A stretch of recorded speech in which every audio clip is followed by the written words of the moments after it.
किस चीज का क्वेश्चन है आप लोग बताइए। रीजनिंग में कौन सा चैप्टर है? Coding decoding. क्या है? Coding decoding. यानी कोई कोड भाषा में दिया जाता है और उसको डिकोड करके फिर आंसर दे दिया जाता है। ठीक है। तो कोडिंग का पहला क्वेश्चन है, जैसे किसी सांकेतिक भाषा में CARE को BZQD लिखा जाता है, तो उसी सब भाषा में शब्द को लेमन को किस प्रकार लिखा जाएगा? LEMON। लेमन को किस प्रकार लिखा जाएगा?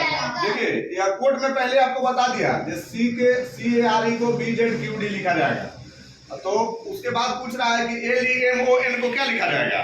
तो जैसे पहले आप लोग ने उसको देखे हैं कि C के बाद क्या किया, A को घटा दिया है, B कर दिया है, A के बाद फिर घटा दिया है, Z कर दिया है, R के बाद फिर A को घटा के Q कर दिया ना।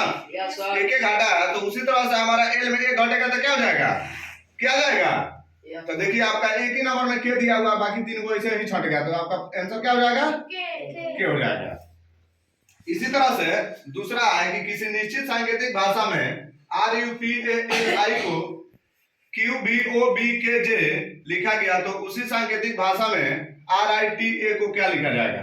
तो देखिए यहाँ RU है, यहाँ Q भी है, यानी +1 होते गया ना, और एक में माइनस होते गया है। देखिए यहाँ लास्ट में क्या हुआ है, इधर माइनस भी होते गया, J I है, J है, प्लस होते गया है सब में। ठीक है। तो जब सब में एक प्लस हुआ है, तो RITA में एक प्लस करेंगे, तो R में जब एक प्लस करेंगे तो क्या हो जाएगा? Q हो जाएगा। क्यों नहीं होगा? माइनस होगा, इसमें माइनस होगा। क्या होगा? माइनस होगा, यानी घटाएंगे। देखिए यह घटा हुआ है ना, एक घटा हुआ है, R18 होता है और Q क्या होता है? 17 होता है, 17 होता है। ठीक है ना। तो एक घटा है, तो इस तरह से हम RITA में एक घटाएंगे तो क्या हो जाएगा? QJS भी आपका यह आंसर हो जाएगा। तीसरा आपका किसी सांकेतिक भाषा में MOTHER को OQBJGT लिखा जाए, तो SISTER को क्या लिखा जाएगा? तो इसको क्या लिखा जाएगा? देखिए UKUBGT लिखा जाएगा।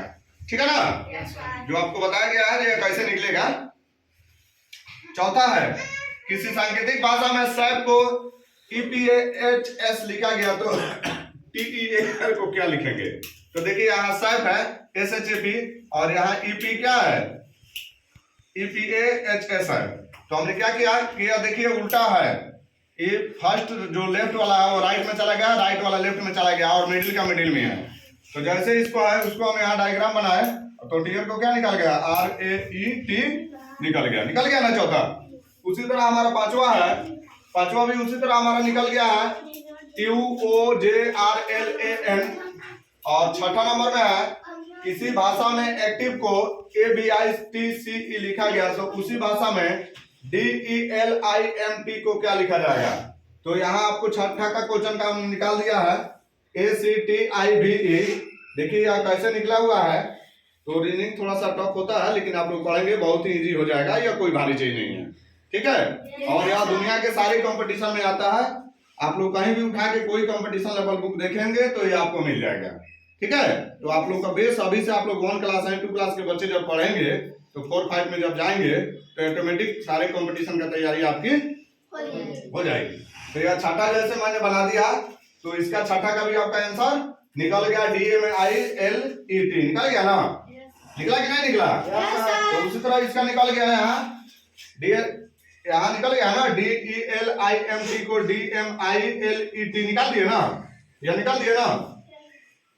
अब आपका सातवां रहा किसी सांकेतिक भाषा में BASIC को CBTZD लिखा जाए, तो उसी सांकेतिक भाषा में लीडर को क्या लिखेंगे? LEADER लीडर को क्या लिखेंगे? तो देखिए 7 नंबर को यहाँ आपका बना दिए हैं। BASIC को क्या करेंगे हम? सब में एक एक प्लस करेंगे ना, तो उसी तरह लीडर में एक एक प्लस करेंगे, तो हमारा आंसर क्या आ जाएगा? कोड का है MFBEFS आ जाएगा, जो कि आपका आंसर कहाँ दिया हुआ है? बोलिए, ये नंबर में दिया हुआ है। इसी तरह से आपका 8वां है किसी सांकेतिक भाषा में रिपोर्ट को फ्री टोड लिखा जाए, तो उसी सांकेतिक भाषा को में ब्रिंजल को क्या लिखेंगे? तो देखिए यहाँ आपका 8वां यहाँ पे बन गया है। यानी आपको रिपोर्ट को प्रिंट लिखा गया है तो प्रिंटर को क्या लिखेंगे? IBRLNG लिखेंगे ना। जो आपकी आंसर 8 नंबर में यहाँ देखिए ए नंबर में दिया हुआ है। तो इस तरह रीजनिंग बनता है। आप लोग आगे इस तरह से भी रीजनिंग बनाएंगे।